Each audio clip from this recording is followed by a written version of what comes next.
Okay, guys, I am here with Timothy Cass and Cask. Yeah, start that one over. Oh, is that a cool? I don't edit anything. But anyways, and I'm a horrible interviewer, and I'm inflicting myself upon you. Now, you know Penny through TSR, but you are the very first Dragon Magazine employee, if I'm not mistaken, correct? Well, I was the first editor. I started. First editor? I started in '76. Wow. Gary and Brian hired me. I came up to Gencon 9 in '75. Holy cow. Having been talking for the past 6 months about the possibility of my coming to work with this new plan they had, this new outfit, this new idea. And so at 75, Gencon 9, we sat down and talked, and they asked me essentially to come to work for them and build this new company.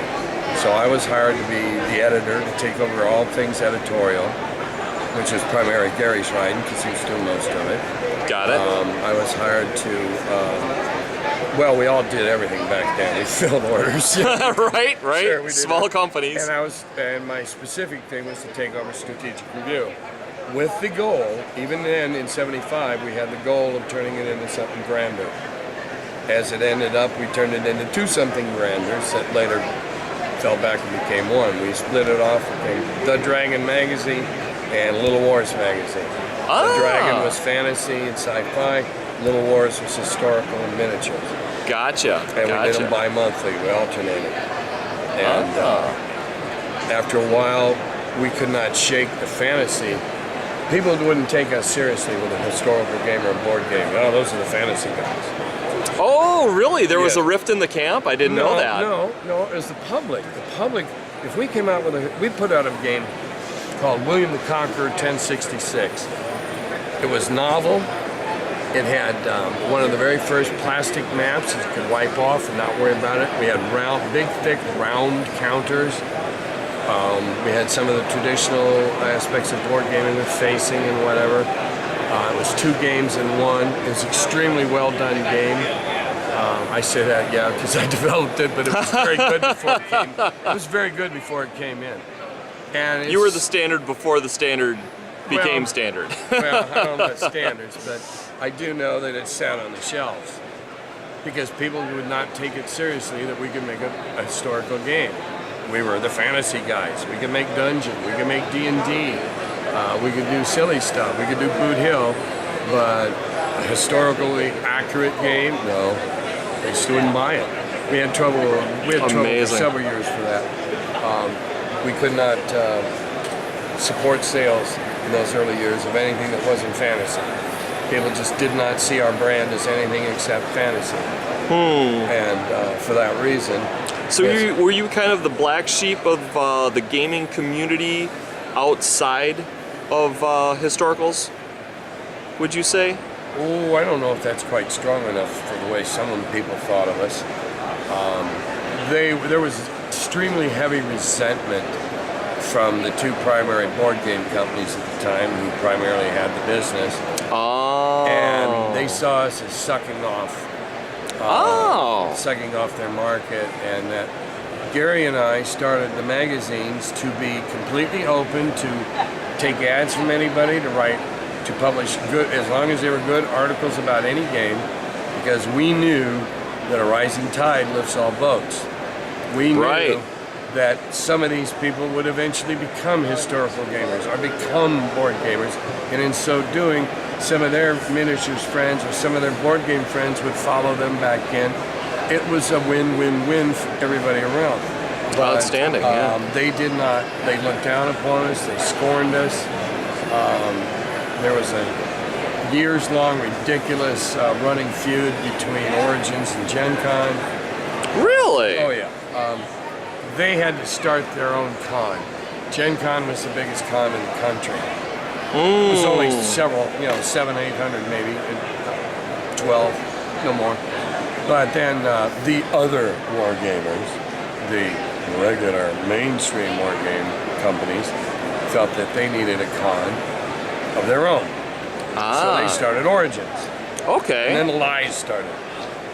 Really? Oh yeah. Well, the first couple of years, Origins counted everybody that came in the door every day.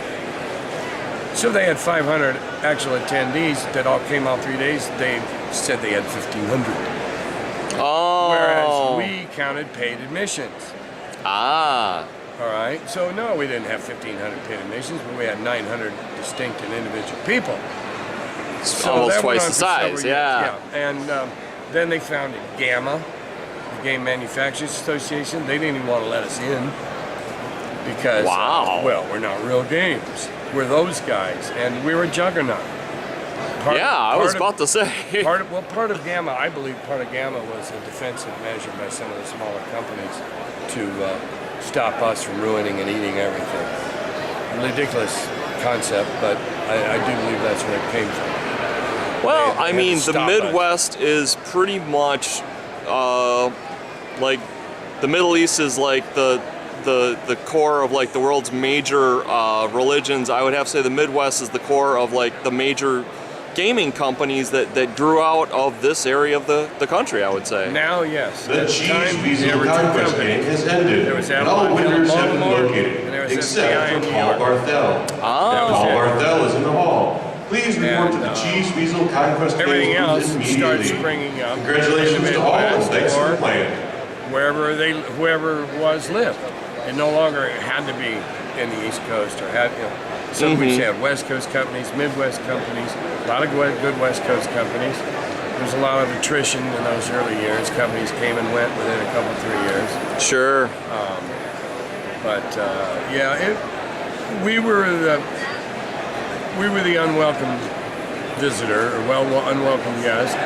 But pretty soon, they had to change their mind because the second or third Origins, the biggest event there was a D&D tournament, and it was bigger than the next 4 tournaments combined. And so, oh my God, those TSR people are draining off our people again. Oh, what can we do? What can we do? That's funny. And it's like the elephant in the room nobody wants to talk about. We're there, get over it, because we didn't ever decide. We never decided or set out to dominate gaming. Just loved what you did and it worked. Well, yeah. I mean, I had it was a job. I was a new grad. It was a neat job doing games. Don't get me wrong, but I get asked questions today. What decision here? What made? Shoot, I don't know. You were just going with the flow at the time, huh? Well, and we were just more interested in making sure that the checks cleared at Safeway each week and we got groceries. There you go. I mean, that was the bottom line. We didn't, and there's the D&D documentary is a magnificent effort. I hope their Kickstarter funds them enough to continue it. And when I was interviewed by those guys a couple of years ago, it was about how prescient were we? Did we know this, that? And my response was, yeah, right. We were all sitting around in the basement making $100 a week figuring out how we were going to alter society for the next generation. Like Star Trekkies. We're going to, guys, here we are eating our beans. But in a few years, we're going to own the world. Right. We were having fun. One thing along the way that we did stop and notice, by we, I mean Gary and I, as all this was going on, it must have been, 76, it'd been a couple of years after D&D had come out. Sure. And we were sitting in Gary's study in his home. We were sipping a little scotch and smoking a cigar, and just as the end of the day, we were just kind of philosophizing and what ifs. And we had many conversations like that because we shared a lot of interests. Most of the reason he bought me, or hired me, bought me. No, you didn't buy me. Brought me is what I meant to say. I still have my soul. Yes. Oh yes, I've always had my soul. But that's why he brought me in, to do this. And I just lost the train of thought. Stop a minute. No problem.